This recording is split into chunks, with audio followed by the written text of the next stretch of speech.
kulan wacan daawadayaal kuna soo dhawaada wararkii ugu dambeeyay ee Soomaaliya.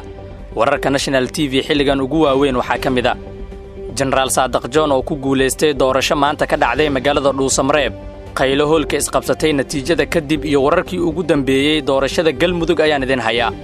Golaha wasiirada xukuumadda Soomaaliya oo yeelanaya kulan degdeg ah oo looga hadlayo xiisada ka taagan magaalada Beledweyne. Haddaba Rooble ma qaadi doonaa tallaabo adag oo ka dhana xiisada Beledweyne. warkeenna ayaad ku daawan doontaan. Qodobada kale ee warkeenna aad ku daawan doontaanna waxaa ka mid ah doorasho la isku wada tanaasulay oo maanta ka dhacday magaalada Muqdisho yaa ku soo baxay warar ayaan idinkaga hayaa. Hogaamiyaha Jubbaland Axmed Madoobe oo soo ceeriyay wakiilkii Khayre ee magaalada Kismaayo, khilaaf cusub oo soo kala dhexgalay Axmed Madoobe iyo ra'iisul wasaare hore Khayre ayaan xogo idinkaga hayaa. Sidoo kale waxaad warkeenna ku daawan doontaan madaxweynihii hore ee dowlad goboleedka Hirshabeelle oo shaaciyay qorshaha laga damacsan yahay ciidamadii laga dejiyay magaalada Beledweyne. Wararkaasi oo dhan ayaan faahfaahin doonaa. Fadlan daawade haddaad nagu cusub tahay subscribe saar YouTube-keena kadibna fura gambaleelka si wararka aan halkan soo dhigno uu ku soo gaaro. Sidoo kale aan ka qayb qaadano dhismaha dalkeenna anagoo ka fogaanayna wax walba oo dib inoo celin kara. Waad ku mahadsantihiin inaad taasi nala fahantaane aan ku bilaabo warkeenna. magaalada Dhuusamareeb ee caasimadda maamulka Galmudug waxaa maanta lagu doortay qaar ka mid ah kuraasta golaha shacabka ee taalla halkaasi waxaana doorashaalkaasi ka dhacday ku soo baxay General Saadaq Cumar Xasan oo loo yaqaan Saadaq John. kursiga sumadiisu tahay hoob 248 ayaa waxaa murashaxii la tartamayay Saadaq John uu helay 17 cod waana Cabdullaahi Xirsi Diirshe iyadoo 2 cod ay halaabeen balse General Saadaq John ayaa helay cod gaaraya 81 codadka la dhiibtay. madaxweynaha maamulka Galmudug ayaa horay ugu balan qaaday General Saadaq John in kursigaasi uu ku soo saari doono sida maanta ba dhacday. General Saadaq John ayaa kursiga uu ku guuleystay waxa horay ugu fadhiyay xildhibaan Maxamed Abtidoon kaasi oo horay loogu sii sheegay in sanadkan aan dib loo dooran doonin culays la saaray awgeeda. sidoo kale kuraas la sii og yahay shakhsiyaadka ku soo baxaya ayaa maanta dalka ka dhacday. Muqdisho waan u soo laaban doonaaye Dhuusamareeb doorashada maanta ka dhacday haddaan sii eegno waxaa kale oo magaalada Dhuusamareeb lagu doortay xildhibaan Qaali Axmed Diiriye oo ku guuleysatay kursiga tirsigiisu yahay hoob 96 ee golaha shacabka baarlamaanka Soomaaliya. sidoo kale Maxamed Ibraahim Cali ayaa isna ku guuleystay kursiga tirsigiisu yahay hoob 64 ee golaha shacabka baarlamaanka Soomaaliya.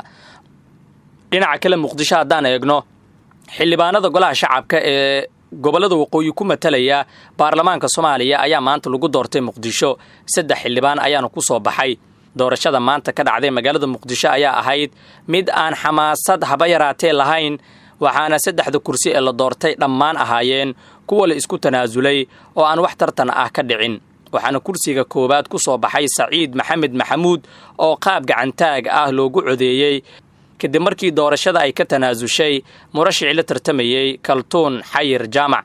kursiga hoob 37 waxaa ku guuleysatay Marwo Ifraax Maxamed Cawad kadib markii uu u tanaasulay murashaxii kula tartamaysay kursigaasi waxaana cod gacantaag ah kursigaasi ugu soo baxday Ifraax Cawad. waxaa sidoo kale kursiga hoob 238 ku guuleystay Ismaaciil Cabdiraxmaan Sheekh kadib markii uu doorashada ka tanaasulay in uu u tartamo musharax Cabdullaahi Cabdiqani Ibraahim.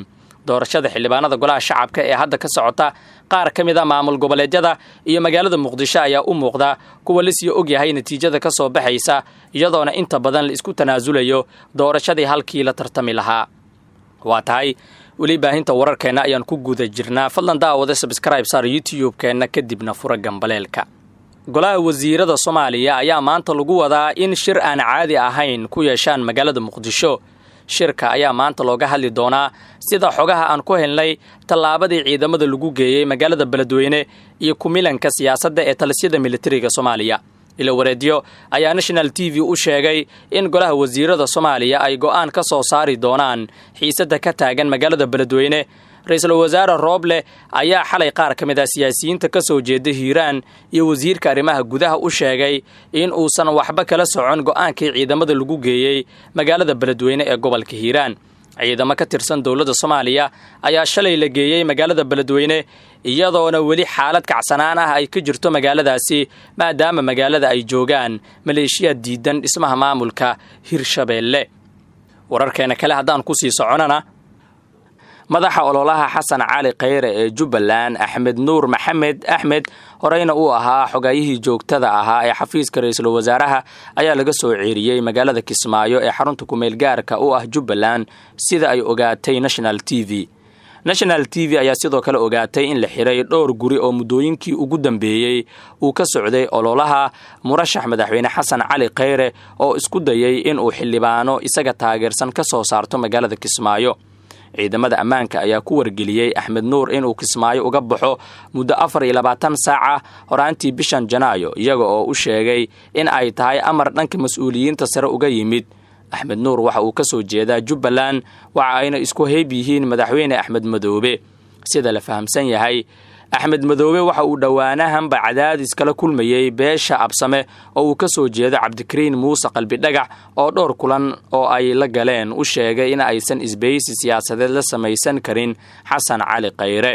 Axmed Nuur ayaa kalsooni badan ka haystay Axmed Madoobe oo ay reer ahaan isku dhow yihiin muddooyinkii dambe la taliye u ahaa isaga oo Khayrana muddo dheer la soo shaqaynayay. xiriirkaasi labada dhinaca ayaa la filayay in uu isku soo dhaweyn karo Khayre iyo Axmed Madoobe balse hadda waxay u muuqataa in xisaabaadka qabaa'ilka iyo kan siyaasadda ay rajadaasi meesha ka saareen.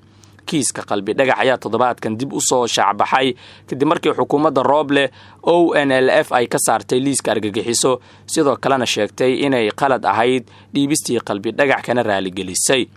dib u soo ifbixidda kiiska dhiibidda Qalbi Dhagax iyo kulug lahaanshihii Khayre ayaa la rumaysan yahay in dhaawac weyn ay ku tahay rajada xasan cali khayre uu ka qabo in markaasi doorashadan uu ka qayb qaato. madaxweynihii hore ee maamulka Hirshabelle Maxamed Cabdi Waare ayaa sheegay in ciidanka la geeyay magaalada Beledweyne ay leeyihiin hal ujeedo taasi oo ah in lagu boobo kuraasta deegaan doorashadoodu tahay gobolka Hiiraan. sidoo kale Waare ayaa sheegay in qorshaha Generaal Xuud lagu keenay Muqdisho uu qayb ka yahay boobka doorashada ee Villa Soomaaliya ay qorsheynayso waxaana siib dara ah in waxa boobkaasi ka dhalan kara aan laga sii fakirin. waxaa sii fogaan doonta xiisadii ka dhex jirtay reer Hirshabelle iyo dadka reer Beledweyne ee gadooda. qasabna ma qaadan doonaan dadkaasi ayuu yiri madaxweyne Waare oo qudhiisu ka soo jeeda Beledweyne. Waare oo wax laga weydiiyay qorshaha Generaal Xuud lagu keenay Muqdisho wuxuu yiri anigu waxaan qabaa in mashruuca uu Xuud xamar u joogo ay Villa Soomaaliya wadato sababtoo ah tallaabooyinka la qaaday inta uu joogay Muqdisho ayaa laga garan karaa in wax xushmad ah aan loo haynin kaasi isaga meeshiisa dib ku qabee Allah ku badbaadiyo ayuu yiri. Waare oo mar kale wax laga weydiiyay waxa uu hoggaanka Hirshabelle kala socdo qorshaha ciidankaasi loo geeyay Beledweyne ayaa sheegay in madaxweyne ku-xigeenka Hirshabelle Yuusuf Dabageed uu mowqifkiisa cadeeyay oo ciidanka uu soo dhaweeyay geel ay qashaan u geeyay balse hadda ay ka warsugayaan mowqifka madaxweyne Cali Guudlaawe. Beledweyne sidaad la socotaan xiisad dagaal ayaa ka taagan taasi oo u dhaxaysa maleeshiyaad hubeysan oo ku sugan duleedka magaalada Beledweyne iyo sidoo kale ciidamo ka tirsan Gorgor oo shalay laga dejiyay Beledweyne.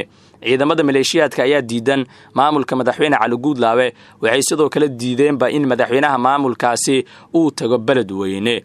xukuumadda Rooble ayaa tallaabo laga sugaya oo ku aadan ciidamada la geeyay magaalada Beledweyne. halkaasi ayaan ku soo gabagabeynayaa warkii aad ka daawanayseen National TV waad ku mahadsantihiin daawashada iyo la socodka wararkeena. inta ku kulmi doono wararkeena soo socda waxaan idinkaga tagayaa nabadgelyo.